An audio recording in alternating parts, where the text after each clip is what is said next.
আসসালামু আলাইকুম বন্ধুরা, আরও একটি নতুন ভ্রমণ গল্পে আপনাদের স্বাগতম।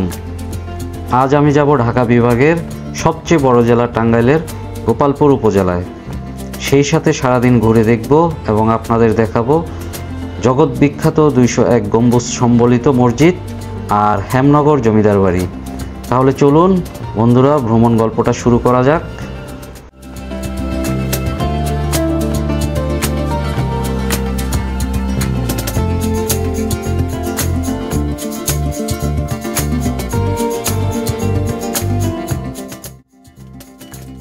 আমি টাঙ্গাইল নতুন বাস টার্মিনাল থেকে সিএনজি যোগে চলে আসি গোপালপুর। 100 টাকা ভাড়া নেয়, তবে সেক্ষেত্রে যদি আপনারা সিএনজি রিজার্ভ নেন তবে 500 টাকার মতো লাগতে পারে। আর যারা ঢাকা থেকে আসতে চান তারা ঢাকার মহাখালী বাস টার্মিনাল থেকে বিভিন্ন বাস সার্ভিস চলাচল করে, সেক্ষেত্রে 250 টাকা থেকে 320 টাকার মধ্যে আপনারা অনায়াসেই চলে আসতে পারবেন গোপালপুর। আর গোপালপুর বাস টার্মিনাল থেকে অটো যোগে পাথালিয়া সেই 201 গম্বুজ সম্বলিত মসজিদে আসতে ভাড়া নেবে জনপ্রতি 30 টাকা। আর যদি রিজার্ভ নেন তবে 120 থেকে 150 টাকার মধ্যে আপনারা চলে আসতে পারবেন।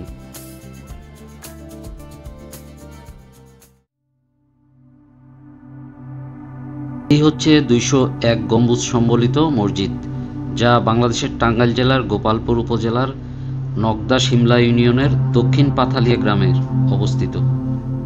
বলা হয়ে থাকে এটি পৃথিবীর সবচেয়ে বেশি গম্বুজ এবং দ্বিতীয় উচ্চতম মিনার বিশিষ্ট মসজিদ।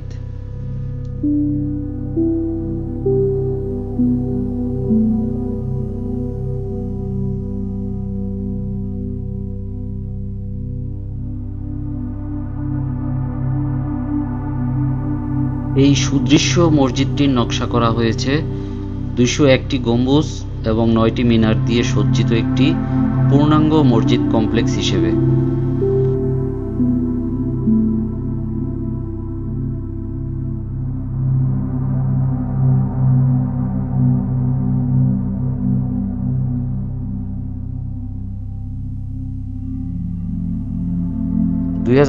সালের জানুয়ারি মাসে এর নির্মাণ কাজ শুরু হয়।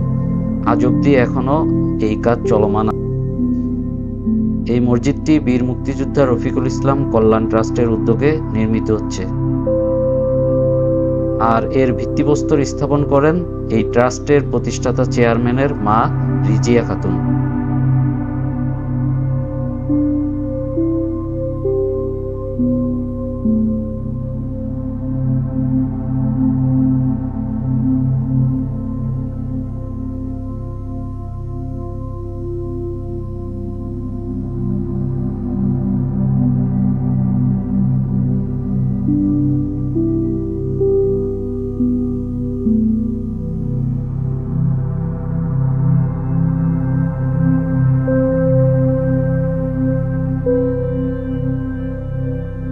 মসজিদটি দৈর্ঘ্যে 144 ফুট আর প্রস্থে একই রকম 144 ফুট, অর্থাৎ স্কোয়ার। সঙ্গে প্রায় 15,000 মানুষ নামাজ আদায় করতে পারবেন।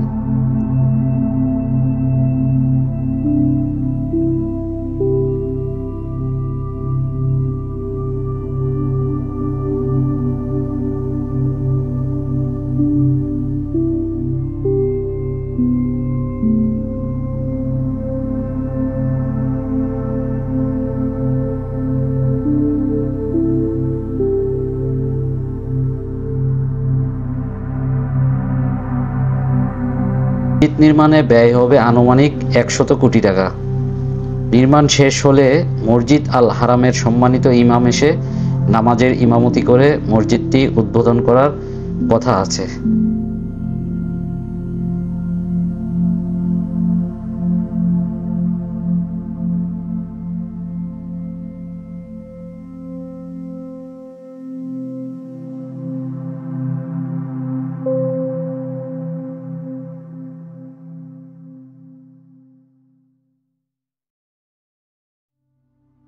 ছাদে 81 ফুট উচ্চতার একটি বড় গম্বুজ দেখা যায়। আর এই বড় গম্বুজের চারপাশে আছে ছোট ছোট 200টি গম্বুজ, অর্থাৎ সর্বমোট 201টি গম্বুজ। বড়টি 81 ফুট উচ্চতার হলেও ছোটগুলোর উচ্চতা মাত্র 17 ফুট।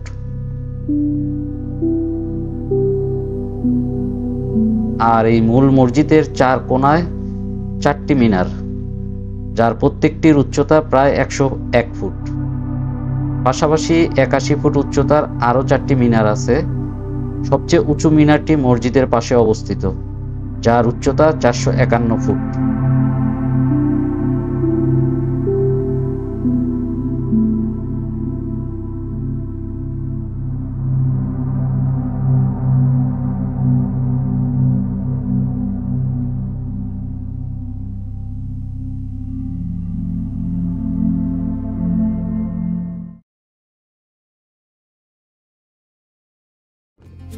বন্ধুরা, এরপর আমার যাত্রা শুরু হেমনগর জমিদার বাড়ির উদ্দেশ্যে। আর এই অটোটি আমি 100 টাকা দিয়ে রিজার্ভ নিই। তাহলে চলুন হেমনগরে যাওয়া যাক।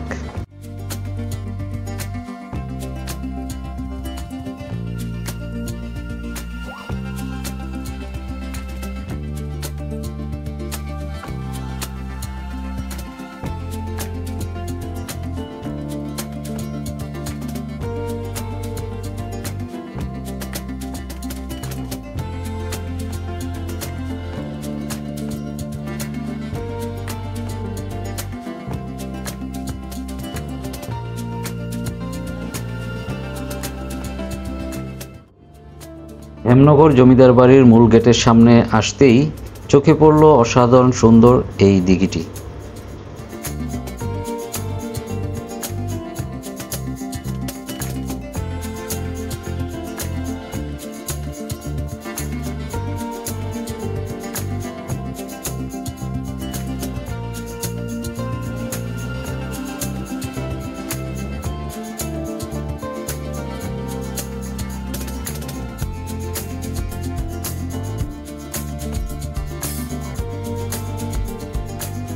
এরপর মূল গেট দিয়ে সুবিশাল এক সবুজ মাঠ পেরিয়ে দেখতে থাকলাম ঐতিহ্যবাহী সেই হেমনগর জমিদার বাড়ির অসাধারণ দৃশ্য।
বন্ধুরা, এই হেমনগর জমিদার বাড়ি সম্বন্ধে সংক্ষেপে কিছু তথ্য আপনাদের দিচ্ছি।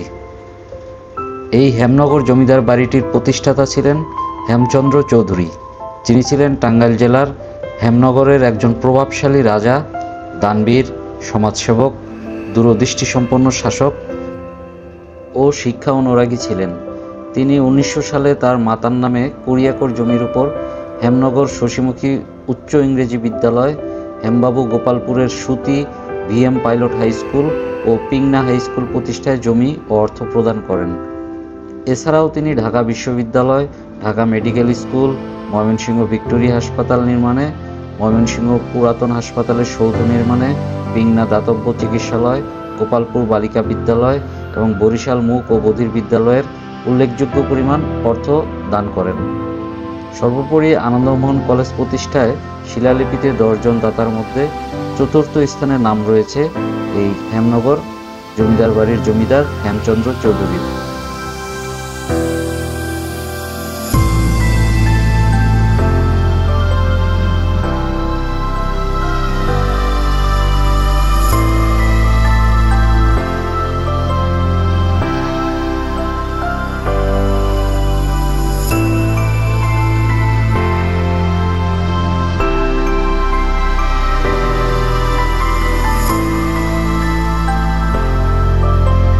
জমিদারের 4 পুত্র ও 4 কন্যা ছিল।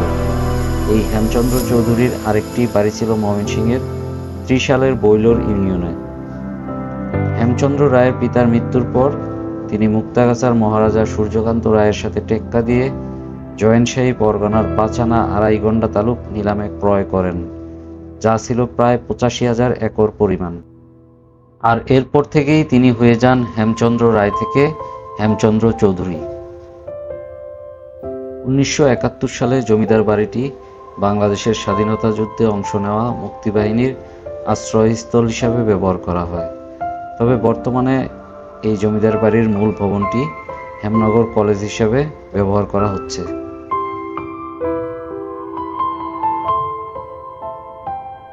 হেমচন্দ্র চৌধুরী 1890 সালে এই রাজপ্রাসাদটি নির্মাণ করেন। দিল্লি ও কলকাতার কারিগর ও রাজমিস্ত্রি দিয়ে ইট-সুরকির তৈরি বাড়িটি দেখে মনে হয় যেন এক অসাধারণ শিল্পকর্ম। 60 একর জায়গার উপর প্রায় 100 কক্ষ বিশিষ্ট এই বাড়িটিকে বলা হয় পরীর দালান। উঁচু ও প্রশস্ত দেয়ালে ঘেরা বাড়ির ভেতরে সুপেয় পানির জন্য একাধিক কূপ খনন করা হয়। সেখানে একসময় চিড়িয়াখানা, পূজা মণ্ডপ, হাতিশালা, ফুলের বাগান সবকিছুই ছিল, কিন্তু আজ যেন শুনশান নীরবতা।